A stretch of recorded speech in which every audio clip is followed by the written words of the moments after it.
اعوذ باللہ من الشیطان الرجیم، بسم اللہ الرحمن الرحیم۔ دوستو، اسلامک یوٹیوب چینل پہ خوش آمدید۔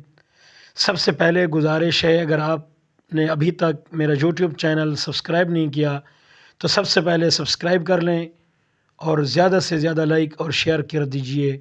چلیے آج کی زبردست ویڈیو کی طرف۔ ایک شخص حضرت ابراہیم بن ادہم رحمۃ اللہ تعالی علیہ کے پاس آیا۔ نوجوان تھا، کہنے لگا، حضرت گناہ کا مرتکب ہوتا ہوں، چھوڑا بھی نہیں جا سکتا، ڈر بھی لگتا ہے کہ عذاب ہوگا، تو کوئی طریقہ کار بتا دیں کہ میں عذاب سے بچ جاؤں اور گناہ بھی کرتا رہوں۔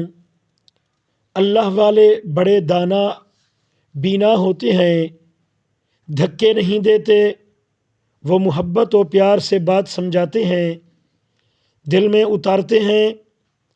تو حضرت صاحب نے فرمایا، ہاں میں تجھے طریقہ بتاتا ہوں۔ وہ بڑا خوش ہو گیا، بات سننے کے موڈ میں آ گیا، کہنے لگا، حضرت وہ کون سا طریقہ ہے کہ میں گناہ بھی کرتا رہوں اور عذاب و سزا سے بھی بچ جاؤں؟ آپ رحمۃ اللہ علیہ نے فرمایا کہ بھائی، پہلی تجویز تو یہ ہے، اگر گناہ کرنا ہی ہے تو اللہ رب العزت کی نگاہوں سے اوجھل ہو کر لیا کرو۔ اب وہ سوچتا رہ گیا، کہنے لگا، حضرت یہ کیسے ممکن ہے کہ میں اللہ رب العزت کی نگاہوں سے اوجھل ہو کر گناہ کروں؟ یہ تو ممکن ہی نہیں۔ دوسری تجویز حضرت رحمۃ اللہ تعالی علیہ نے فرمایا، تو پھر دوسری تجویز یہ ہے کہ تم رزق کھانا چھوڑ دو، اللہ سے کہہ دینا کہ نہ تمہارا کھانا کھاتا تھا اور نہ ہی تمہاری بات مانتا تھا۔ اس نے کہا، حضرت یہ کیسے ممکن ہے کہ میں کھانا چھوڑ دوں؟ میں پھر زندہ کیسے رہوں گا؟ تو حضرت صاحب نے فرمایا، تیسری تجویز۔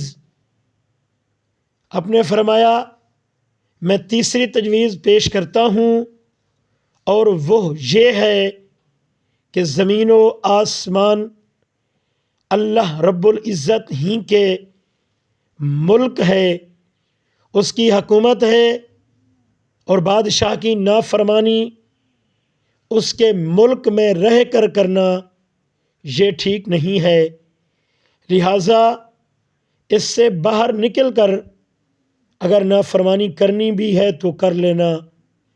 اللہ پاک بھی قرآن پاک میں عجیب انداز سے فرماتے ہیں، اگر تمہارے اندر استطاعت ہے کہ زمین و آسمان کے کروں سے باہر نکل سکتے ہو تو نکل کر دکھلاؤ۔ نکلو گے کیسے؟ دلیل سے نکلو۔ سورۃ الرحمن 33 نمبر آیت۔ جیسے گھڑے کی مچھلی کدھر جائے گی؟ کہا کہ حضرت یہ بھی نہیں ہو سکتا۔ تو حضرت صاحب نے چوتھی تجویز پیش کی، فرمانے لگے، اچھا پھر ایک طریقہ اور بتاتا ہوں، وہ یہ ہے کہ جب ملک الموت آئیں روح قبض کرنے کے لیے تو انہیں کہہ دینا کہ تھوڑا انتظار کر لو تاکہ میں توبہ کر لوں۔ اس نے کہا، حضرت وہاں تو انتظار کا تصور ہی نہیں، جب موت آتی ہے تو نہ ایک لمحہ آگے ہوتی ہے اور نہ ہی ایک لمحہ پیچھے ہوتی ہے۔ تو دوستو، حضرت صاحب نے پانچویں تجویز ارشاد فرمایا، ایک طریقہ اور بتاتا ہوں، وہ یہ ہے، جب قبر میں تم کو دفن کر دیا جائے اور اس وقت منکر نکیر آئیں تم سے سوال پوچھنے کے لیے، تو تم ان سے کہہ دینا کہ بغیر اجازت تم ادھر کیوں آئے ہو؟ اس نے کہا، حضرت میں ان کو کیسے منع کر سکتا ہوں؟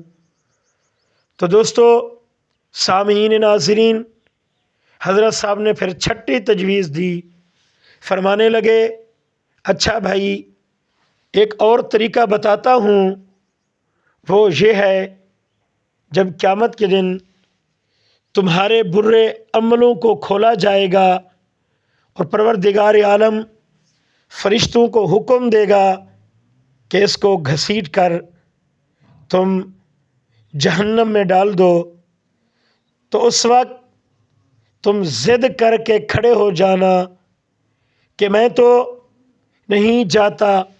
اس نے کہا حضرات میری کیا حیثیت ہے کہ میں فرشتوں کے سامنے ضد کر کے کھڑا ہو جاؤں، میری تو کوئی حیثیت ہی نہیں۔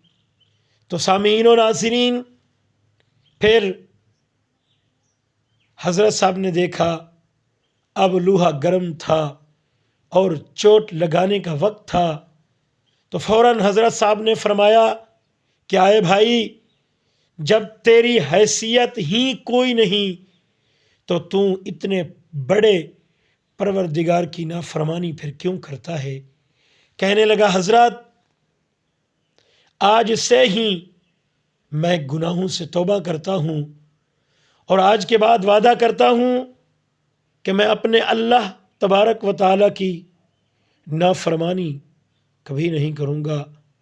اللہ تعالیٰ مجھ گنہگار سمیت ہم سب مسلمانان عالم کو حیا اور پاک دامنی کا خیال رکھنے اور بے پردگی سے بچنے کی سعادت نصیب فرماتے ہوئے عین صراط مستقیم پر ہم سب کو چلنے کی توفیق عطا فرمائے۔